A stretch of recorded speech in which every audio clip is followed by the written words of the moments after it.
Hi Robbo, thanks for joining us for Sussex TV. On the back of a thrilling 4-day win at Arundel. Yes, it was. Not good for the heart, not good for the grey hairs, but we got over the line. And obviously with the CP40 game as well, that was a slightly different affair, but obviously we needed to bat out well there as well. Yeah, look, the weather's obviously played its part over the last 5 days. It's made the batting difficult, very slow, turgid wicket, and the outfield very slow, so it was difficult. They had two very skillful medium pace bowlers who were perfectly suited to the wicket in the championship match, and they swung it both ways. And it was interesting speaking to Neil Manander yesterday, because he did the Sunday game as well as the 4-day game, and he felt it actually did more on the last day than it did any of the other day. I think maybe it indented possibly because it started moist, or whether because we didn't use the domes and the groundsman chose to use the sheet, it kept the moisture in, and the shower we had on the third evening maybe just give it a bit more juice on that next day. But it certainly did a lot, and as I say, it was hard work batting, but the old head, the old warhorse McGoffin came through for us. Yeah, and obviously it's back into championship action, obviously the switch of formats, and then we're back into 2020 again now. How does that affect the momentum of the team?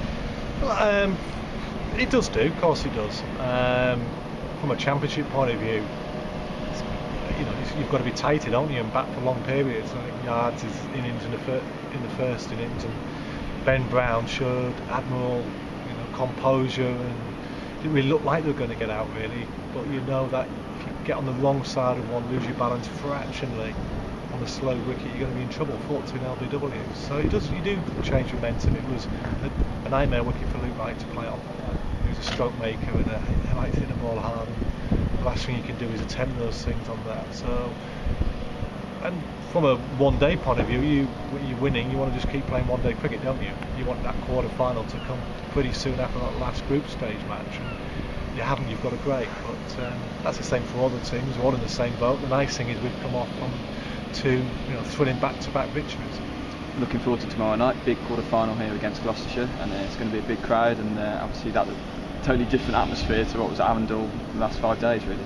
Well, we have good crowds at Arundel, and we like playing there. It's a good place to play, but as you say, it's different. It's a different format. I think if Trevor sorts out the right music that we walk out to, we should have a fantastic opportunity to do well.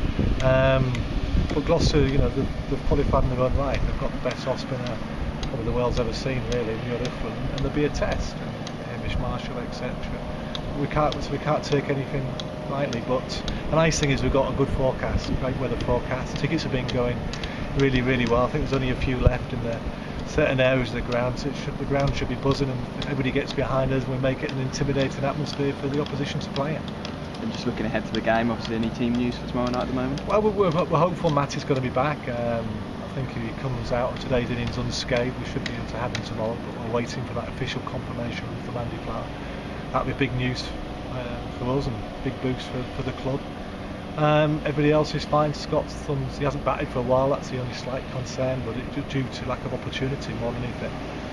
But he's fit to play a full part in the game with the bat and the ball, and then it's just how we balance the team. Do we put an extra batter in?